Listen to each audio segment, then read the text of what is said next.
Hello, everybody. This is Doe Wilkerson back with another edition of Old School Boxing Talk. And I'm going to label this one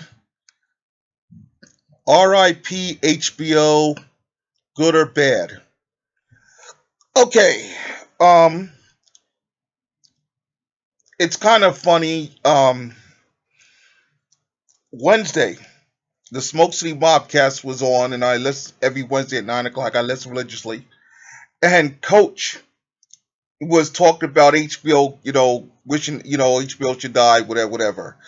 And no sooner, I'm listening to Bobcast, and it's funny because I listened to part of it, but I didn't get to the part about that part of it later because I usually catch the Smoke City Mobcast like about 12 o'clock, so it's after it's over, and then I'll come back later on and I'll finish listening to the whole episode. And it was funny, and I love the Mobcast. And I got to that point, but by the time I got to that point, it was already after the news had broken that I think it was like the next day that HBO was leaving boxing. So that this year would be the last year after 45 years that HBO would be doing boxing. Live boxing was no longer going to be boxing. And honestly, I'm of two minds of it. There's a part of me, I grew up watching HBO boxing. The only reason my grandfather, who I've spoken about often, who during my youth and my years, the one sport that my grandfather loved the most was boxing, and his next favorite sport was baseball. And the first fight he took me to was to see Roberto Duran fight at the Garden. And that was, me and my grandfather spent many a day watching the fights, and he spent many a day educating me on, Joe Louis and Sugar Ray Robinson and Henry Armstrong, all the greats, and he, and of course of the modern fighters of that time, Duran was his favorite. He loved Duran, and him being from Panama, Duran being from Panama. And I grew up with a real love of Roberto Duran, a real appreciation of Duran myself. From, watching, not just from what he told me, but from just watching Duran, and how Duran came up and how Duran, throughout his career. So I have a great appreciation for Roberto Duran. And boxing to me is like I've always said in the past, boxing is my passion. Of all the sports I played, participated in, none of them have meant as much to me as boxing. None of them. And if there's, I'm not passionate about a lot of things sports related, but boxing is the one I am passionate about. It's everything. I would rather watch boxing than anything else. If there was nothing on but boxing 24 hours a day to watch on TV, I'd be a happy camper. Depending on who was fighting. Now, if you give me something else, depending on what kind of fights I'm getting, but if you give me some quality fights, I'm a happy camper. So here we come with HBO, and everybody that has an opinion on it, has made their opinion. So I figure, what the hell? This is my video. I don't do this to get famous. I do this because this is how I feel. It's like my therapy. Everyone speaks about the biases of HBO. And they always point to, like I was watching one, 7-4 was talking about how they did Roy Jones, and, and HBO didn't get behind Roy Jones, how HBO did black fighters. And I'm going to say that's 100% accurate. I remember watching how they treated Larry Holmes. I remember how how badly HBO treated Larry Holmes. And how disrespectful they were to Larry Holmes as he got closer and closer to Marciano's 49-0, how disrespectful Larry Merchant was to HBO, how Larry Merchant was to Larry Holmes. And when the whole Jerry Cooney thing, the first time I really felt the racism in boxing was the Larry Holmes Jerry Cooney fight, and how disrespectful Larry Merchant was toward Larry Holmes, and how they just placated and just gushed over Jerry Cooney. Now, that was Larry Merchant. Barry Tompkins, who was also the commentator at the time, Barry Tompkins, who was also there. I felt Barry Tompkins was always fair. He was very knowledgeable, and he wasn't like Merchant. Larry Merchant seemed to have an agenda, and Barry Tompkins just was the guy that was calling the action. He was, he didn't play favorites. He, was, in my opinion, Barry Tompkins was okay. HBO boxing. Larry Merchant's always seemed to be hit or miss, with fighters, but he seemed with Larry Holmes to be very disrespectful. He was never that way with Marvin Hagler. He was never that way with Leonard. It just seemed like Larry Holmes, for some odd, wasn't that way with Michael Spinks. It just seemed with Larry Holmes, I just wondered, why was he that way with Larry Holmes? He wasn't even that way in the few times Mike Weaver was on. He was pretty complimentary to Weaver. But he's always been an asshole to Larry Holmes. And, I noticed it, especially, like I said, the Holmes-Cooney fight, the whole build to the Holmes-Cooney thing. And I really noticed it then. And in the aftermath of that, after Larry Holmes destroyed Jerry Cooney, which, 9-8, most of us knew was going to happen. And there's nothing bad about that. That's one of the funny things about boxing, that I've always asked myself the question. And it seems like, this is my belief. Everybody talks about fighters being afraid to fight other fighters. And I've said this before, and I'll say it again. Fighters are not afraid to fight other fighters. Because when you're an amateur, you face the best guys in your weight class. And you don't pick and choose. The lineup is set, and the brackets are there, and you're fighting the best guys. You can't say, well, I'm number 1 and I want to fight number 10. No, number 1 is fighting whoever's number 1 is probably going to fight number 3. You're going to fight, you're not picking and choosing. So the amateurs, you're fighting the best all the time, which is one of the reasons I love about Vasily Lomachenko, because he brought that attitude with him to the pros of, I want to fight the best. The reason a lot of times fights don't get made is when you're an amateur, it's the love of the sport. It's, a goal to get to the Olympics, a goal to win a gold medal. When you become a professional now, it's a whole different ball game, because when you become a professional now, you have a manager, you have a promotional company, you have advisors, and the deal is to get you to the big fights, high risk, low reward. Take a reward if you have to, which is why a lot of fights don't get made, because in theory, this is my theory. Jerry Cooney, we all knew, could not beat Larry Holmes. Impossible. But Jerry Cooney, in my opinion, had a good shot at beating Mike Weaver. And I've always wondered, why not go after Weaver in that WBA title? And I think Cooney could have won that, and Cooney could have held that WBA title and never had to fight Larry Holmes. Cooney could have fought whoever the hell he wanted to and made a shitload more money than he'd wind up making eventually. And the reason that didn't happen, in my opinion, was high risk, low reward. The risk of losing to Mike Weaver, which was a high risk. There was a risk, not a big, in my opinion, not a big risk. I think Cooney crushes Mike Weaver. But the risk was there that if we lose to Weaver, that it would be more damaging to us to lose to Weaver than it would to lose Larry Holmes. And that is why, in my opinion, I believe they went and took the Holmes route, because, yes, they lost to Larry, but it was more forgiven and not held so much against him because it was Larry Holmes. Everybody, most boxing fans at that point realized Larry Holmes, legitimate heavyweight champion.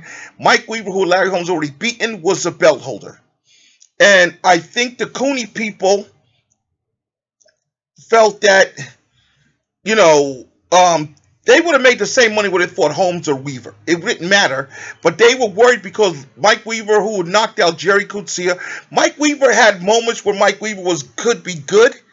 But like I said, I believe Jerry Cooney blasted Mike Weaver out of there in 3-4 rounds. But I believe that the Cooney people thought there's also a risk that Mike Weaver might catch Jerry with that hook and Jerry might go to sleep. So if Jerry's going to lose, we don't want to lose to Mike Weaver. So they went and said, well, it's a bigger, we'll go fight the Holmes fight. And of course they lost, and then Jerry Cooney kind of disappeared for a bit after but that's neither here nor there. I'm getting back on track here.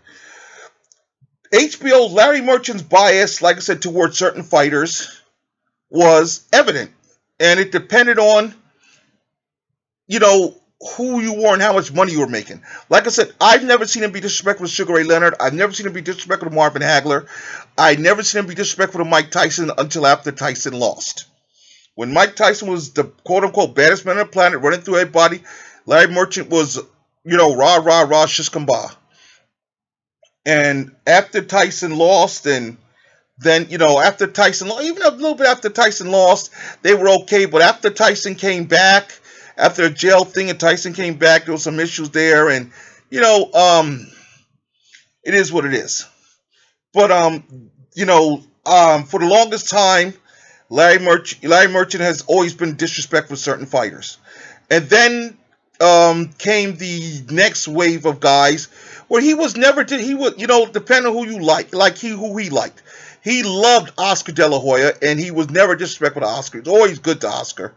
He never liked Floyd, and he was always disrespectful to Floyd.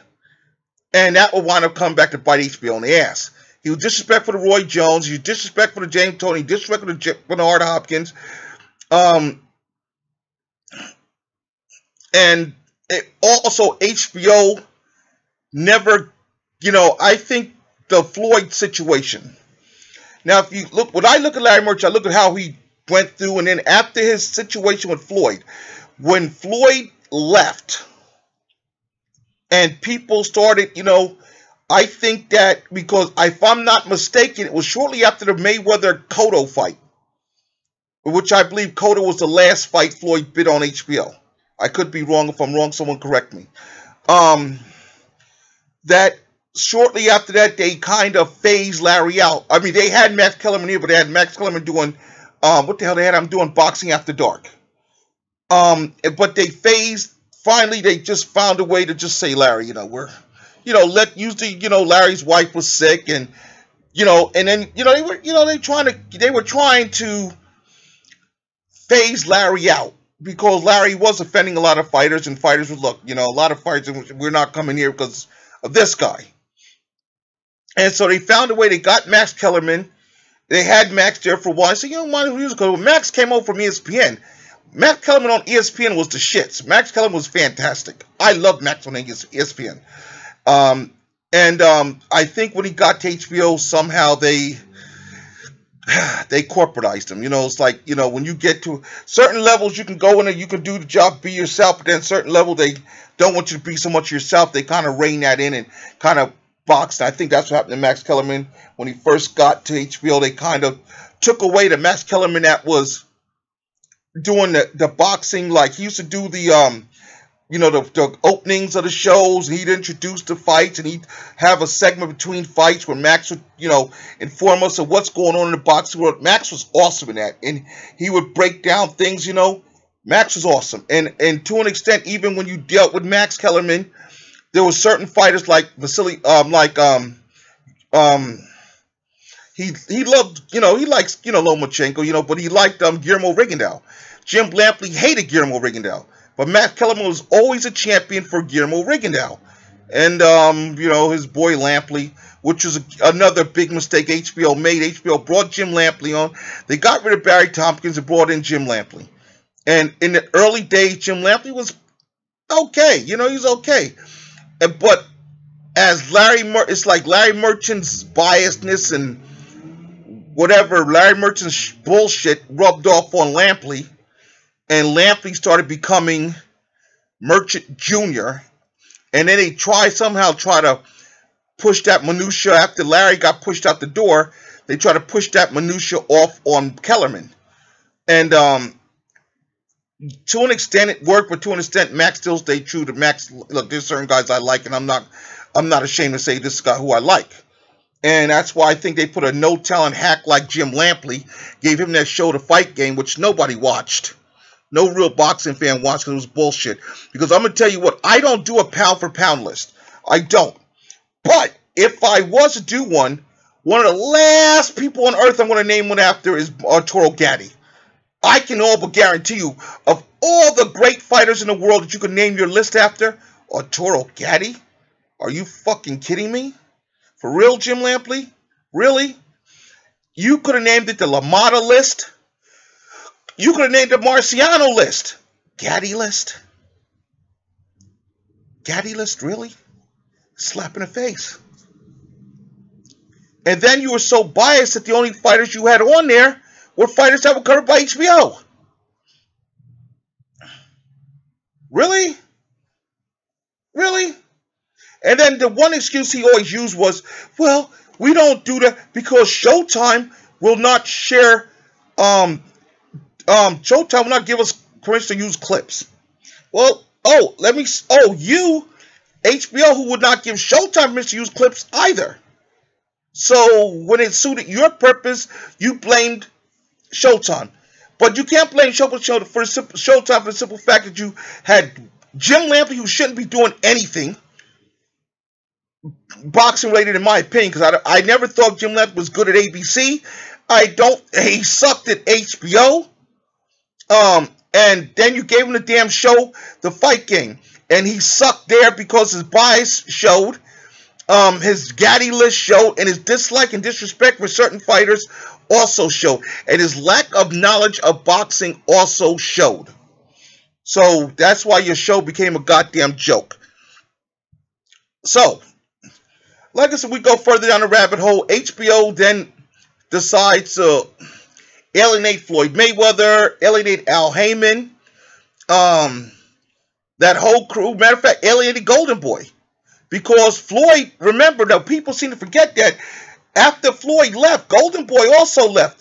Golden Boy, which was, while Oscar was off doing another one of his stints because of his nose problem, Richard Schaefer was running Golden Boy.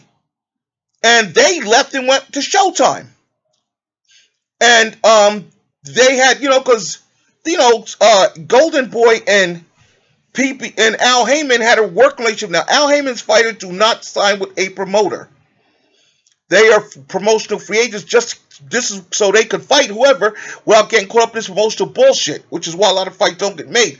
Like, okay, Earl Spence right now, Sean Porter, Earl Spence. You think that's an easy fight to make?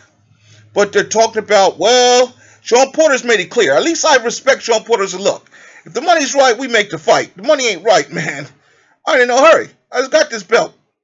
I'm putting it against this monster for a little money. Give me a year.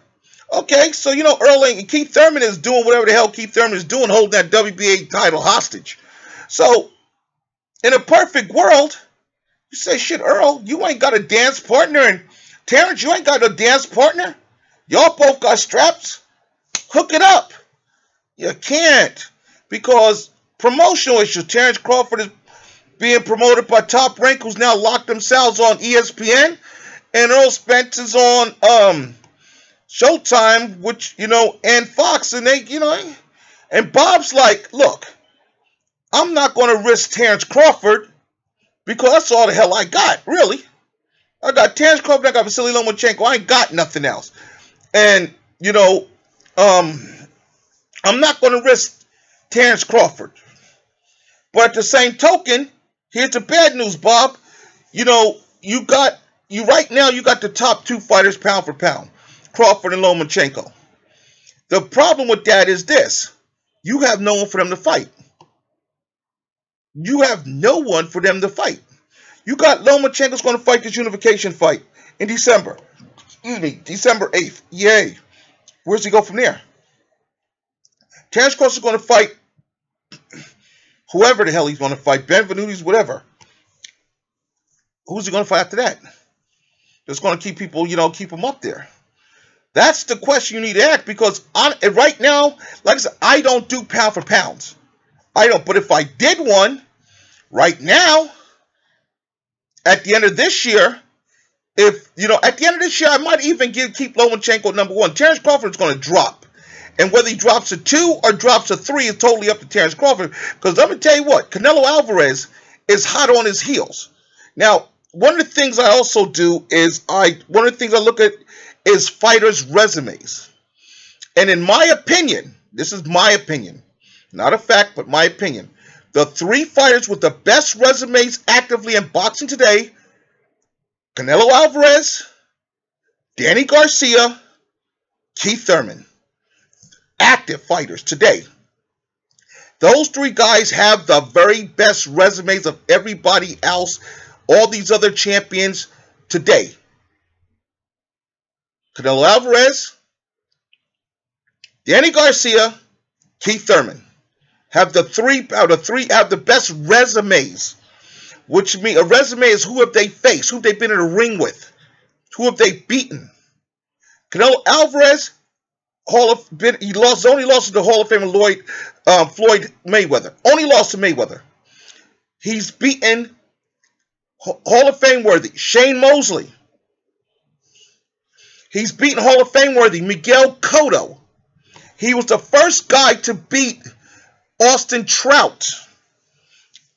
He's beaten Anasaur. He beat Laura. Canelo Alvarez. Oh, and he's 2 fights with Golovkin. So Canelo Alvarez, yes, he has the pedigree. He has the very best resume in boxing today. He's been in the ring with the best people. And he's only lost once and drawn once. And, the draw he avenged. The loss, everybody seems to go. So, he was too young when he fought Floyd. Stop it. He lost. He got shut out against Floyd. Let's just take the L, because he's taken the L and Canelo's come out of it better. He became a better fighter after losing to Floyd. Danny Garcia is the next one with the next best resume. And then Keith Thurman. And that's my opinion of the guys with the best resumes today in boxing. But let's get back to the death of HBO. Okay, HBO has now alienated Golden Boy and alienated, alienated Al Heyman's Floyd Mayweather. Those guys all leave and go to Showtime. Well, Oscar gets out of rehab, and Oscar's feel after Richard, when Richard Schaefer was running it, Richard Schaefer wasn't afraid to put Canelo in it with anybody, because Canelo don't give a fuck. Canelo fight anybody anyways. And he put Canelo in with Laura. And Oscar was so furious about that fight, because he was so worried, because look, nobody wanted to fight Laura. Nobody wanted to fight Laura. But he was so furious, but Canelo won. After that, the whole Oscar De La Hoya, Richard Schaefer saga, and the breakup there, and what happened to Golden Boy was, when that breakup happened, that's when Oscar discovered that all this great talent that he thought was with Golden Boy weren't signed to Golden Boy. They were like Floyd. Golden Boy was using Golden Boy as their promotional outfit. They weren't signed to Golden Boy. And what happened was, when all that broke up, Al took his people and he stayed on Showtime. And Golden Boy went limping back to HBO. And all Golden Boy had was Lucas Matisse, who was already damaged goods, and Canelo Alvarez. They didn't have shit else. They still don't got shit else. And they went back to HBO. At the same time now, HBO had, HBO got Gennady Golovkin, who was supposed to make his debut against Dmitry Purov. Now, Dmitry Purov was a good guy, and I would have liked to see what he could have done more, but his career was cut short by a back injury. Dmitry Purov was also the guy that knocked out Danny Jacobs to win the WBO middleweight title. And the fight was supposed to be they were going to fight for the WBO title, and I guess that little trinket, that WBA regular title that Golovkin had at the time. Because I remember seeing Golovkin, I remember I was excited for that fight. And it didn't come off. Because, it was, the Purov back injury, and Purov's never fought again, and, whatever. But I would have loved to see that fight because it would have really shown us what, Golovkin's really about. But neither here nor there. Golovkin had his little trinket, and HBO ran with that trinket. And Golovkin fought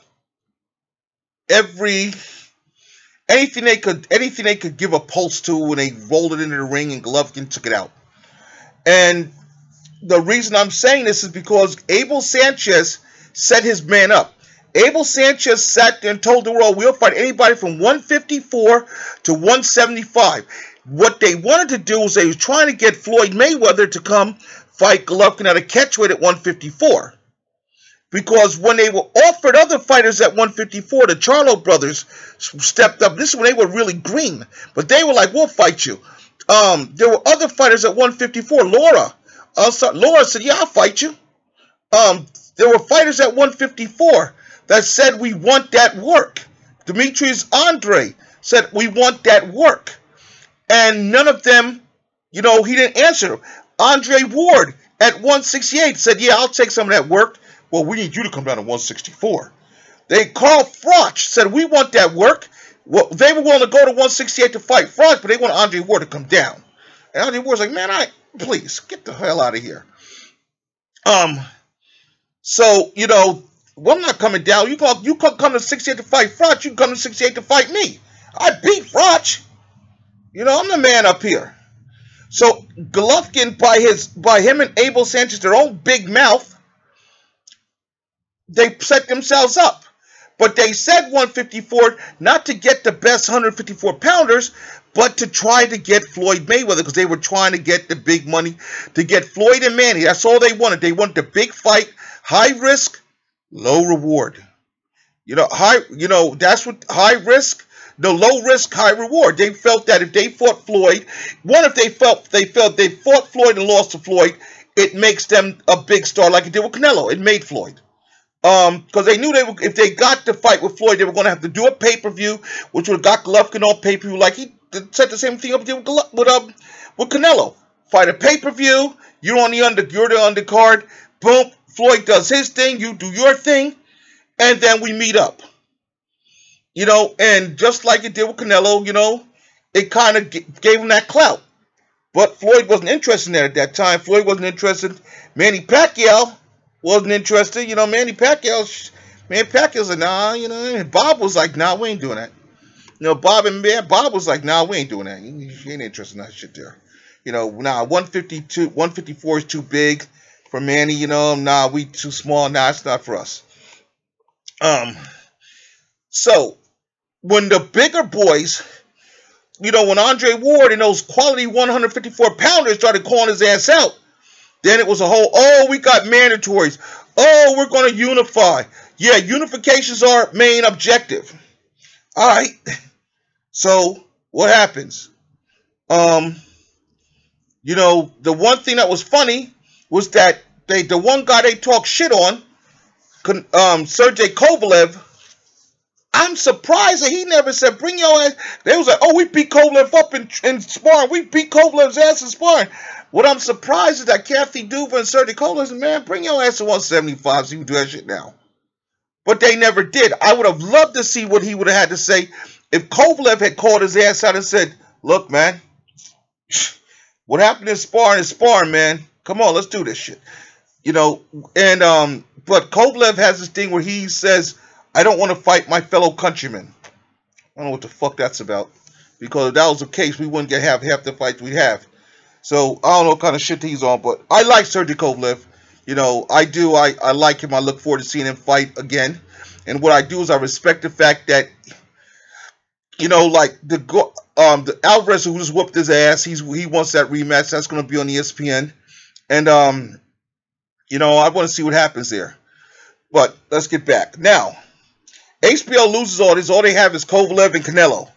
And Richard and K2 has a bunch of the flyweight division. So the flyweight division, they decide to label Chocolatito, pound for pound, the best fighter in the world. And that's the story they were going with. Chocolatito's this, Chocolatito's that. Because they were so trying to get back at Floyd. Well, while Floyd was active, was nobody going to take Chocolatito seriously while Floyd was active. Yeah, they tried to squeeze last in at number two. And after Floyd beat Manny, really was shut that door. But it was number one. Okay, so they have Chocolatito up there. Chocolatito fights. Uh, uh, damn, I forgot the name of the boy. I can't even pronounce it. But he has on the Andre Ward Kovalev card. Um, he loses. Now that's on Andre Ward Kovalev too. He loses. Rumby side. So I thought he won the Rumby side fight myself. I was watching with family. Some family members had to fight a draw. I thought he won. So then they have a rematch. And everybody, they doing all the, oh yeah, bro, go Cheeto, because HBO will spin for their favorite fighters. They will spin a loss into, they will spin a loss. The whole world thought he won. The judges, blah blah blah, blame the judges. All right, so they gonna get by with that. They trying to get that sell that. Next time around, Rumbyside knocked him clean the spark out. Wasn't shit they could do to salvage the Chocolatito air thing with the Chocolatito gimmick is gone. So now HBO has two people left they can boost up.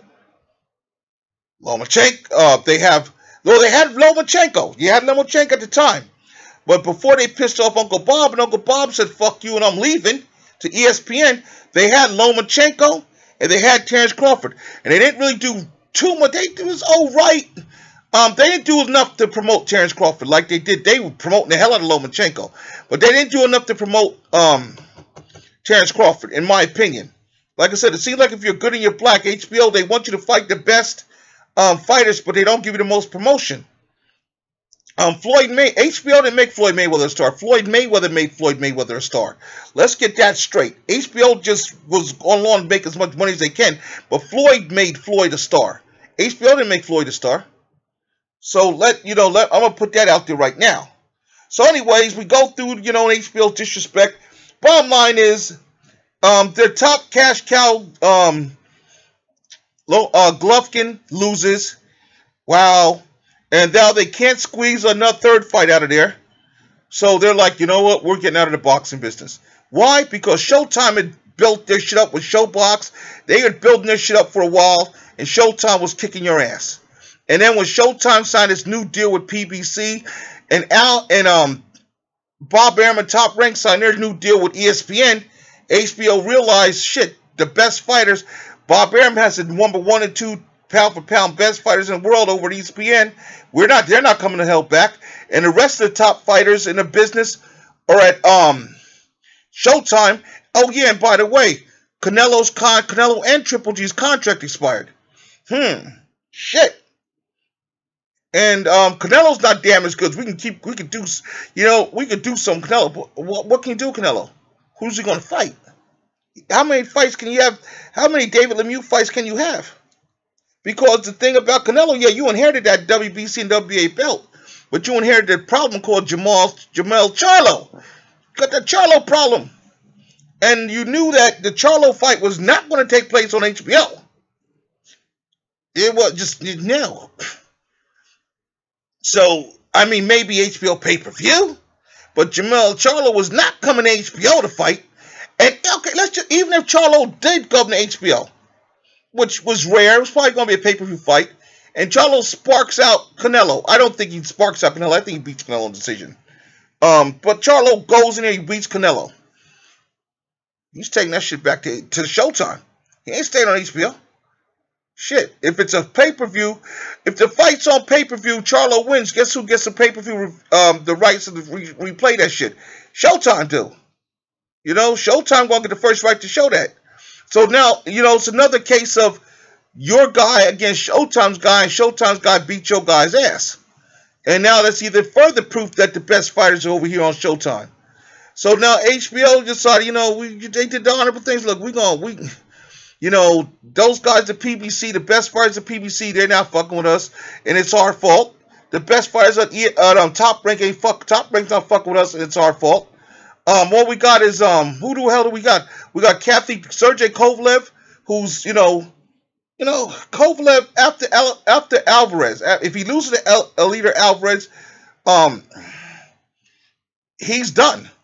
And then you got the WBA light heavyweight champion. Who the fuck's he gonna fight? Of any credit, because all the other top fighters in that weight class are over on the other side there, PBC. You know, over there. And then you're thinking about the fact that Leader Alvarez, when he gets done, that gives PBC that's gonna get him 2 champions. It's gonna get him half of the title. And then Eddie Hearn slipped in the back door and stole the IBF champion. See, HBO was trying to put that unification on to unify everything. You know, to get all 3 of them belts. HBO controlled those 3 belts in the light heavyweight division with Kovalev and then with Andre Ward.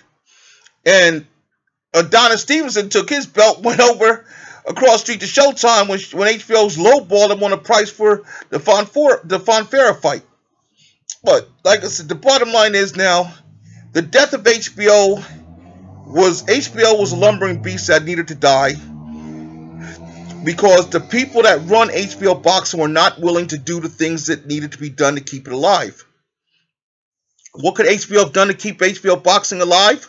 First of all, Peter Nelson. Get rid of him. When HBO was at its best, it was run by Lou DiBella, and then after Lou DiBella, Kerry Davis. When Kerry Davis died, they brought in Brian Hirschman from Showtime.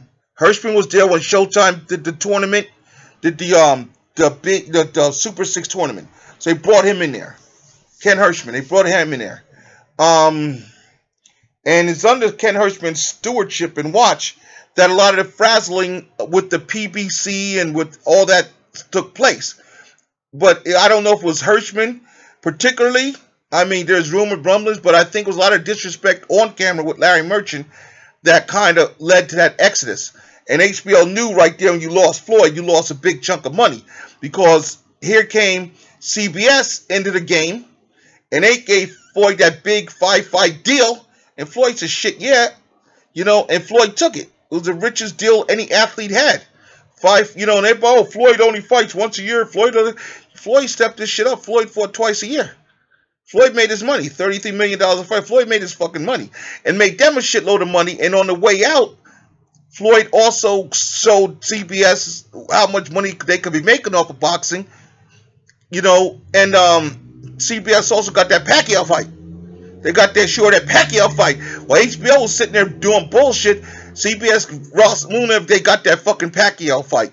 And that was the crowning jewel for CBS and Showtime, was they got the Pacquiao fight done, and Floyd was the victor. And that was the crowning jewel for Showtime, you know, there. And now you got all these young champions. And you knew things were slipping. You know, what was funny to me was when Eddie Hearn's U.S. deal with Showtime ended.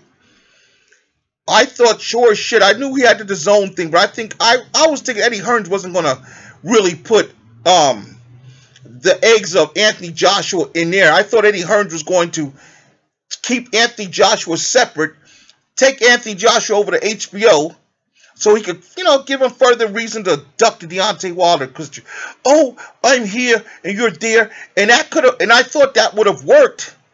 And I think if that had worked, HBO's still in the business. If HBO would have got Anthony Joshua, trust me, they're still in the lumber, they're still in the business today. But maybe Eddie Hearns, who came to take over boxing and has the DAZN app that has, what, 4,000 viewers, 4,000 people? You know, maybe the best thing Eddie Hearns did was he helped hasten the demise of HBO by not signing Anthony Joshua to HBO. That kind of helped put their lumbering ass out to pasture. And, you know, the best thing, I'm sad to see HBO go because I like the HBO Boxing After Dark. And it was a place for other fighters to get exposure. Like the Superfly series, there was a lot of lower weight class guys that couldn't get shown otherwise were getting shown there. But HBO toward them was fucking them over. They weren't even promoting shit. But in a big way, I'm happy that I will no longer have to hear Jim Lampley call a fight, his biased ass call a fight, and Harold Letterman's stupid little ridiculous scorecards. You know, I will no longer have to deal with Harold's stupid scorecards. I'll no longer have to deal with, okay, HBO has a fight here. Let me go find the Sky Sports feed with Paulie and whoever. Anybody other than, you know, that I can listen to it even with the commentary, because if I listen to what Lampley and Kellerman and those clowns, I usually turn the volume off and watch the fight. And that's how I score any fight. I turn the volume off and watch the fight without listening to commentators at all. I score every fight that way. But if I want to watch the fight, enjoy the fight with the commentary, I can't do it with I couldn't do it with HBO because Jim Lampley and Max Kellerman and Harold Ledham, they just ruined shit for me. Roy Jones was knowledgeable, but it seemed like they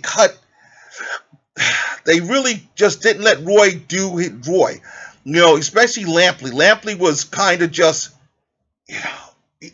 you just stepping all over Roy. And the thing is, like I said, I'm sad to see boxing lose another platform to be shown on, but I'm glad to see Jim Lampley and HBO at this moment out of the boxing game. Could they come back later on? Maybe they will. Maybe they get after this Peter Nelson guy is gone and HBO realizes that Game of Thrones can only make so much money and they lose. Those people. Remember, there's a bunch of people that like myself. The only reason we had HBO was for the boxing.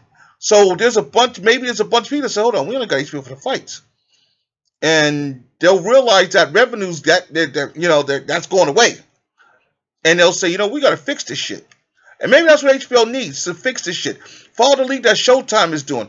Get out of the barbaric old school way. Start doing shit, realize what we're, air we're in. Even though I'm not crazy about the air we're in. But, start, doing what Showtime's doing, which is, I've always liked what Showtime's did for the time Steven Espinoza took over. I've liked what he's done. Matter of fact, it didn't start with Steven Espinoza. It started with Ken Hirschman, who started when they had big fights at Showtime, would show the undercards on the Show Extreme, and then you move from the on Show Extreme, flip over to Showtime, and watch the big part of it. So I like that aspect, and Steven Espinoza kept that going. I like that aspect of it. Now, this December 1st, Showtime is going to do a big pay-per-view, Deontay Wilder, Tyson Fury. That's going to be big business. I'm looking forward to that. That's a great way to end the year. I'm waiting to see. Now, one of the fights that they've announced, that they've said they want to have on there that I'm excited about is Leo Santa Cruz, Gary Russell Jr. I want to see that one. It's unification of the featherweight title, but it's two best featherweights in the world fighting each other. And I love the best fighting the best. So I'm looking forward to seeing that one. They're talking about maybe the return of Keith Thurman. If it happens, it happens. Another fight, they talk about a lot of good. I hope Luis Ortiz is on this card because he should be. He's the next best heavyweight in the planet, so he should be on this card. And I hope he's in it with somebody quality. Find a quality guy. Don't give him some push. Find a quality guy for Luis Ortiz to fight. Find somebody, in the top 5 because look, it's not going to be Dillian White. Dillian White is not going anywhere near Luis Ortiz. Let's trust me. Anybody in Eddie Hearn's stable is not going anywhere near. So I hope there's somebody else in there in the top 10 that they can find, with a pulse to have Luis Ortiz fight. Because Charles Martin, December's too soon. Maybe the kid that just beat Charles Martin, maybe that kid might be ready and put him in with Ortiz. I don't know, but find somebody quality to put in the Luis Ortiz. Give him a quality fight there on that undercard. Give me the Gary Russell Jr., Leo Santa Cruz fight, definitely. And give me one more good title fight. You're going to charge people at least upwards from $60 to $80 for this. So give the fight fans that are going to pay for this on pay-per-view a nice stacked undercard. Give us 4 fights on the pay-per-view. The headline is Wilder Fury, Leo Santa Cruz, Gary Russell Jr., Luis Ortiz against somebody, and one more. Come on. Hey, look, Earl Spence says, if you get Earl in there, I'm sure there's some sacrificial body. I mean, look, Earl could, Luis Collazo, I'm sure he could be ready to, he could be ready to go in there and fight, get busted up by Earl, gets Earl in the ring again. I don't think Earl and Danny Garcia are going to be on it because that's a pay-per-view of its own. But I mean, I like the ideal of Earl Spence versus Luis Collazo. I like the ideal of Earl Spence, Andre Berto. Put him in. Put Earl in there. If not going to be Earl, then you got so many fighters there. You know, maybe what the hell? You know, you got so many fighters in there. Make a good matchup. Load this card up. Load the televised portion of show Extreme up. Give the fans a whole night of an experience. Because Showtime, you now have the bag. It is up to you to dictate the future of boxing. Follow the UFC's mode. One thing the UFC does is they put on good, when they do pay-per-views, they put on good cards. Boxing has to follow the UFC's mode and not do this cheap shit. You have to start putting quality fights together on quality cards. Whether you like UFC or not, the one thing the UFC does do and other mixed martial arts, they put together quality cards, top to bottom. They stack the cards with the best possible fights that can be made. They stack the cards to make the fights worth it. Showtime, you have this. Your first outing with non-Mayweather is December 1st. Stack the card. You look like you're going in the right direction.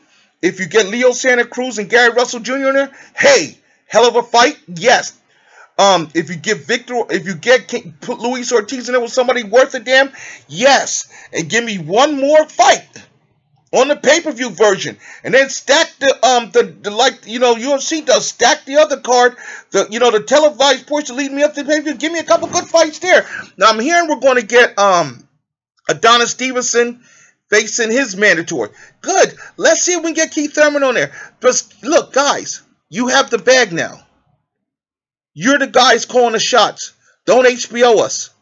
Give us a stacked card. Follow the UFC's model. Stack the televised portion on Showtime. Stack the pay-per-view portion.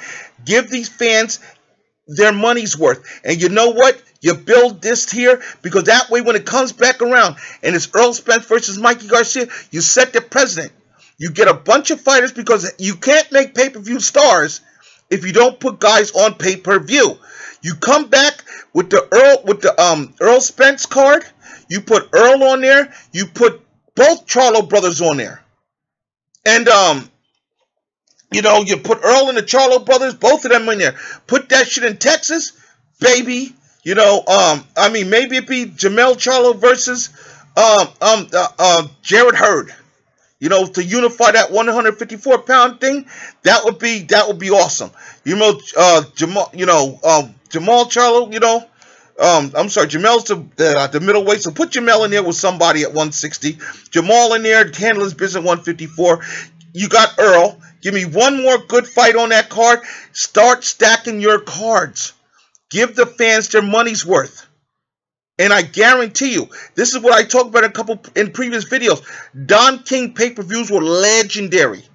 Legendary. Don King never lost money on pay-per-views. You know why? Because when Don King did a pay-per-view, Don King brought out his dead. He brought out the best of the best. He put together quality championship pay-per-views. Don King had Mike Tyson fighting Razor Ruddock on the undercard. You had Tito Trinidad fighting Maurice Blocker. You had Simon Brown fighting. And you had, I think it was Julian Jackson fighting. And they were all in quality top-flight fights. Tito Trinidad won his first title from Maurice Blocker. That IBF title from Maurice Blocker. Simon Brown defended that WBC title. I think he defended I think it was against Buddy McGirt. I could be wrong.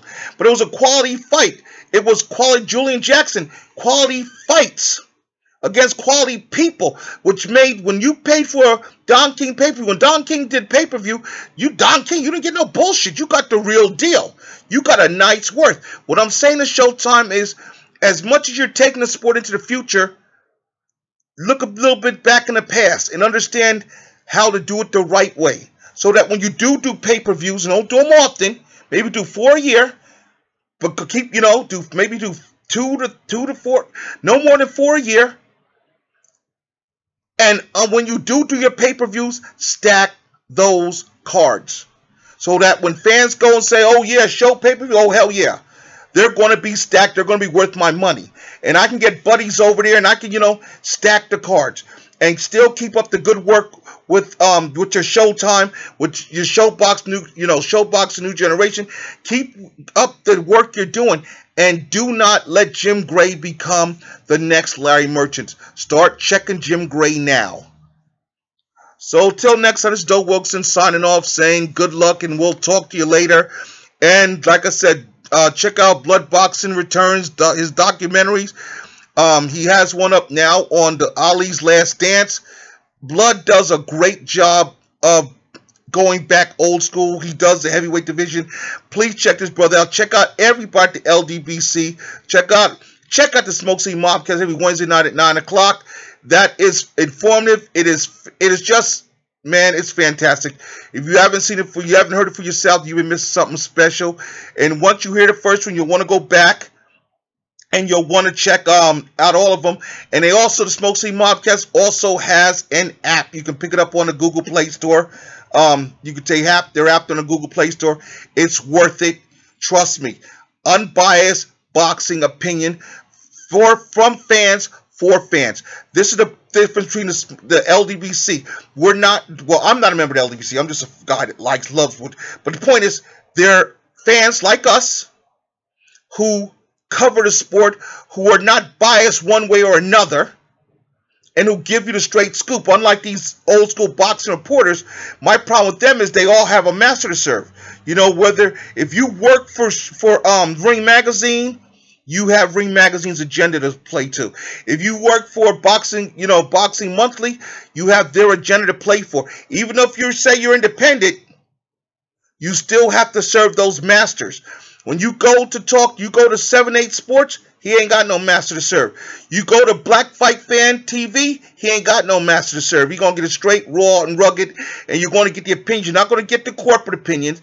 You know, my thing is, there are a lot of guys I listen to. There are a few guys I listen to. There's only like maybe one or two guys outside the LDBC I listen to. But I take the information with a grain of salt. I take their opinions because I understand a lot of that opinion. There's like, a lot of it is their opinion, but I also realize you're going to have the opinion of the guy that's putting money in your pocket.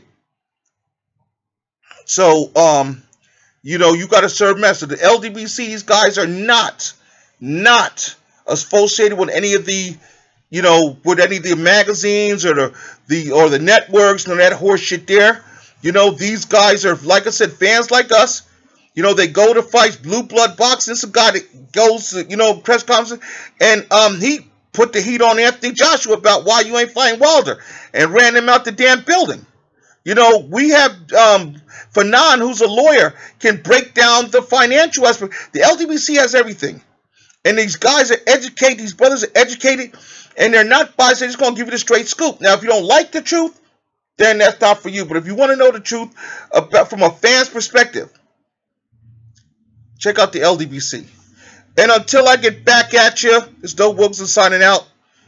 Have a good one. Enjoy the fights.